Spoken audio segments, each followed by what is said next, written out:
तो law of demand का ये एकदम रैपिड फास्ट रिविजन है। यहाँ पर हम लोग क्या कर रहे हैं कि मतलब फास्टली हम लोग लॉ ऑफ डिमांड पढ़ लेंगे। ये आपको 12th क्लास में भी काम आ जाएगा, ये आपको यूजीसी नेट में भी काम आ जाएगा, बीए में भी काम आ जाएगा। देखिए लॉ ऑफ डिमांड, सबसे पहले आप जानिए लॉ ऑफ डिमांड क्या है। तो एक डिमांड का लॉ है, ये क्या है, डिमांड का एक लॉ है, लॉ ऑफ डिमांड। बहुत सिंपल, मैंने बहुत बार बताया हुआ है कि एक सिंपल ट्रिक से आप याद कर सकते हैं कि हायर दी प्राइस, ठीक है, हायर दी प्राइस, जब भी प्राइस आपका हायर होगा आपका डिमांड क्या हो जाएगा, लोअर हो जाएगा, लोअर आपका डिमांड। अब प्राइस आपका क्या हो गया, लोअर हो गया, प्राइस आपका लोअर हो गया, आपका डिमांड क्या हो जाएगा, हायर हो जाएगा।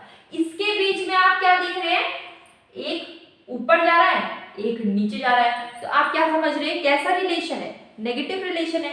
फिर देखिए एक नीचे जा रहा है तो दूसरा ऊपर जा रहा है, दोनों क्या है, ये सब दोनों दोनों क्या है, इनवर्स है। दो मतलब प्राइस और डिमांड एक दूसरे के क्या है, जस्ट अपोजिट, इनवर्स है। इनके बीच में कैसा रिलेशन, नेगेटिव रिलेशनशिप।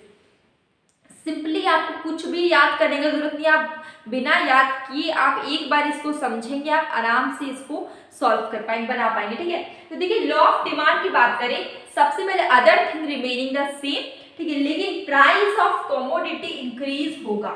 यहाँ पर मैंने बताया इसका डेफिनेशन ये है, प्राइस ऑफ कमोडिटी जब आपका इंक्रीज होगा तो डिमांड आपका क्या हो रहा है, डिक्रीज हो जा रहा है। प्राइस अगर बढ़ जाएगा, अभी मैंने बताया higher the price lower the demand.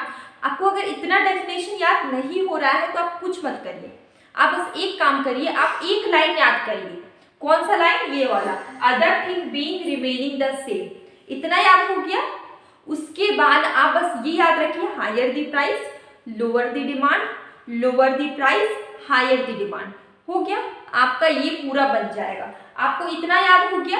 आपको पता है कि जब प्राइस ऊपर होता है तो डिमांड नीचे होता है। आप अब खुद की लैंग्वेज में लिखिए, ठीक है। कभी भी एग्जाम में अगर आप क्लास 12 के हैं, आप बुक का नहीं लिखिए, आप ओन वर्ड्स में आंसर लिखिए, ठीक है। तो देखिए यहाँ पर आपको वही करना है, यहाँ पर लिखा हुआ है प्राइस जब आपका बढ़ता है डिमांड आपका घटता है, ठीक है। तो आप उसको लिखेंगे, प्राइस जब भी बढ़ेगा प्राइस इंक्रीज होगा, डिमांड आपका डिक्रीज होगा, जस्ट, और उसके बाद यहाँ पे लिखा हुआ है वाइस वर्सा, मतलब कि जस्ट इसका अपोजिट, ठीक है। और एक चीज यहाँ पे लिखा हुआ है जो मैंने अभी बताया कि प्राइस अगर बढ़ जाता है तो डिमांड इसका क्या है, घट जाता है। प्राइस बढ़ गया, डिमांड घट गया, तो कैसा रिलेशन है, नेगेटिव रिलेशन है, इनवर्स रिलेशन, ठीक है। अब यहाँ पे एक स्केड्यूल के थ्रू इसको हम लोग समझेंगे। देखिए आप देख रहे हैं प्राइस यहाँ पे 1 है, मान लीजिए 1 रुपीज है, तो लोग 10 डिमांड कर रहे हैं, 10 डिमांड कर रहे हैं। अगर प्राइस 2 हो गया तो डिमांड हो गया 8, प्राइस 3 हो गया तो डिमांड हो गया 6, प्राइस अगर 4 हो गया तो 4 डिमांड कर। तो जैसे जैसे प्राइस बढ़ रहा है वैसे वैसे डिमांड क्या हो रहा है, घट रहा है। ये चीज आपको समझ में आ गया। अब अगर इसका डायग्राम देखते हैं, यहाँ पे एक्स एक्सिस और वाई एक्सिस है, ठीक है। इधर आपका वाई एक्सिस में प्राइस है और एक्स एक्सिस में आपका डिमांड है, ठीक है। अब आप एक चीज देखिए कि प्राइस आपका क्या है, प्राइस आपका जैसे जैसे बढ़ेगा डिमांड देखिए वैसे वैसे डिमांड क्या हो रहा है, घट रहा है। तो ये स्लोप कैसा है, डाउनवर्ड स्लोपिंग है।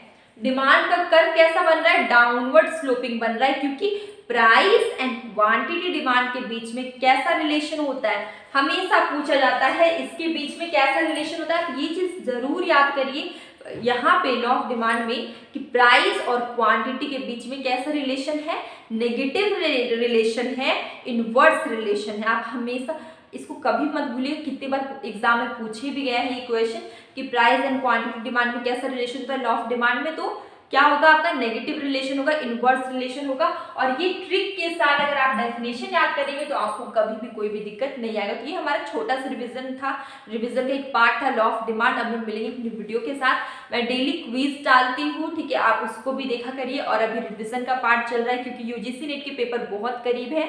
तो अब हम मिलेंगे एक न्यू वीडियो के साथ।